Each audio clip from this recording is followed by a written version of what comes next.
Марија Петрушевска.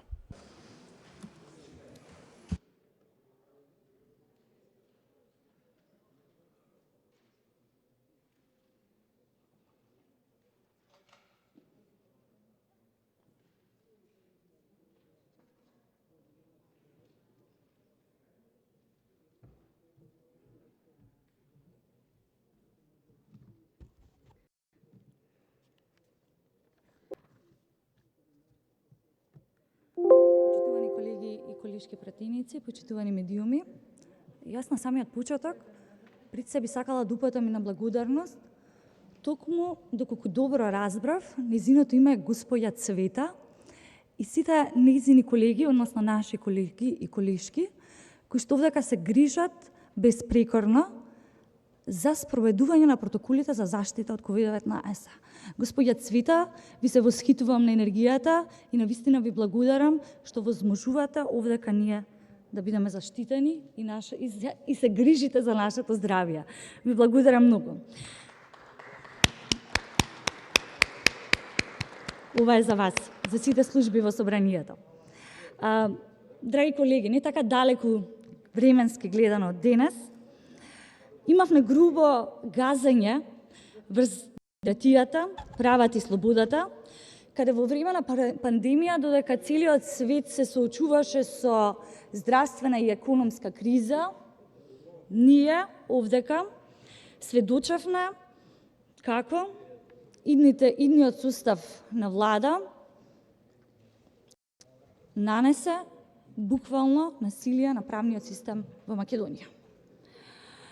Почитувани граѓани, денес ние треба да дискутираме за идниот состав, идниот владин состав и за програмата за работа на владата за наредните 4 години. И дозволете да ви покажам како изгледа програма, еве токму вака, без визија, без мерки, без цели. Ова, дури да кажам, искрено нема ни квалитет на студентски семинарски труд и ќе упатам еден апел до сите млади, до сите студенти, секогаш да бидете критични, бидете слободни и кога некој токму од овие владини функционери кои што напишале во својата биографија дека поседуваат диплома за докторски науки, ве молам, покажете им ја оваа програма. Пораката која оваа програма упатува е навистина јасна. Именно оваа програма не нуди намалување на сиромаштијата. За подсетување, ние во Македонија имаме 500.000 граѓани кои што живеат на работ на сиромаштијата. Оваа програма нема проекти кои што ќе придонесат да се сопре, да се намали селувањето на младите од истокот и од западот, без оглед на нивната пол или верска припадност. Оваа програма не да се намали селувањето заради тоа што имаме наши сограѓани кои што веќе со спакувани куфери чекаат да се отворат границите и со карта во еден правец. За жал, таа е тажната реалност. Пораката е дека темелот на оваа програма не е обнова на државата, ниту пак локален економски развој, како на истокот, така и на западот.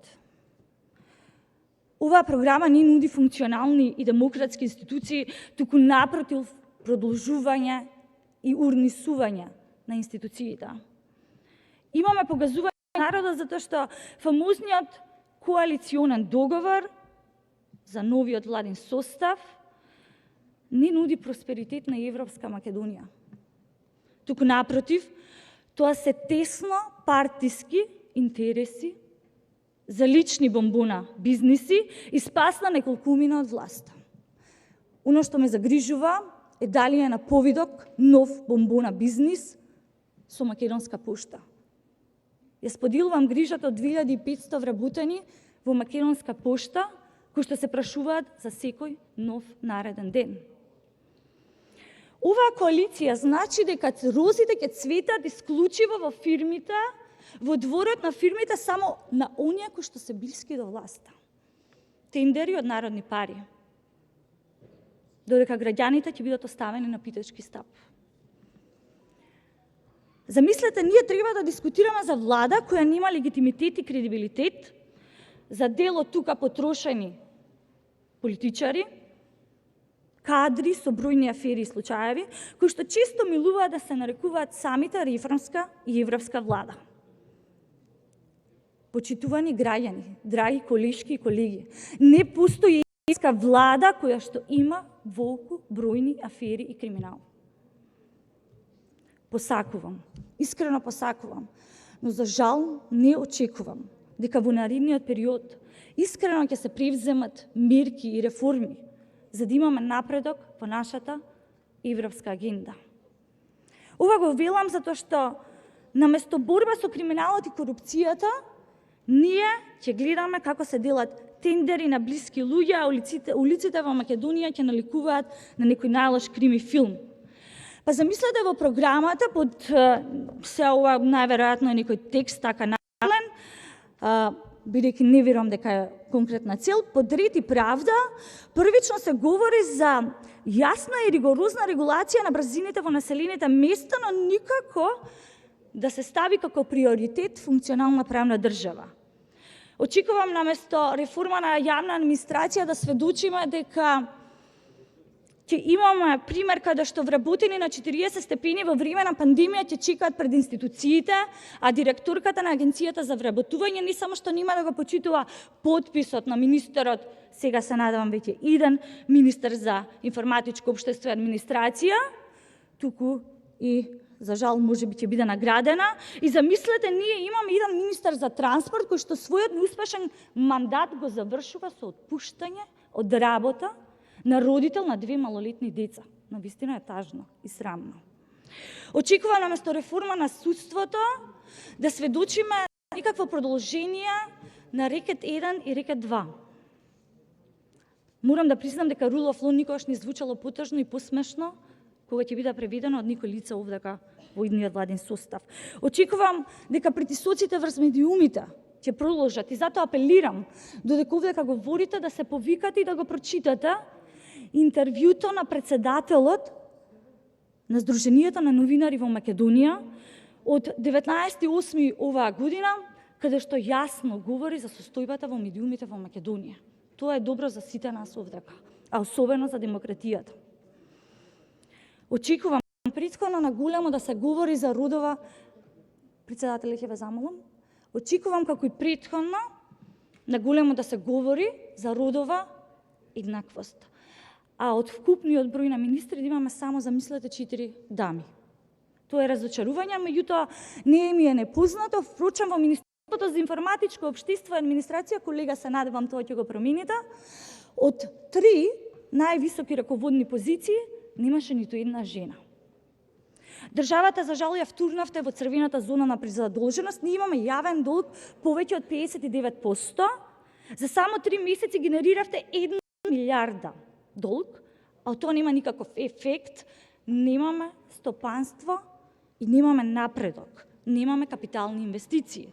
Невработеноста, веќе споменав, најповисока, односно достигна 40.000 лица за само неколку месеци, 100.000 блокирани сметки, а ние сме единствената земја во регионот која што посегна по зголемување на струјата, а и при тоа сведочи на затварање на банка. На самиот крај, не очекувам брза промена на овој владин состав, тоа го посакувам, но затоа очекувам да се случи народ и токму народот да биде тој кој што ќе стави тоа како брзо крај на овој владин состав. Затоа што верувам дека граѓаните заслужуваат, во младите и повозрастните, влада која ќе донесе обнова, демократија, европска, просперитетна, сегашност и иднина. Ви благодарам. Симпатично, господине Љупче, од ваша страна.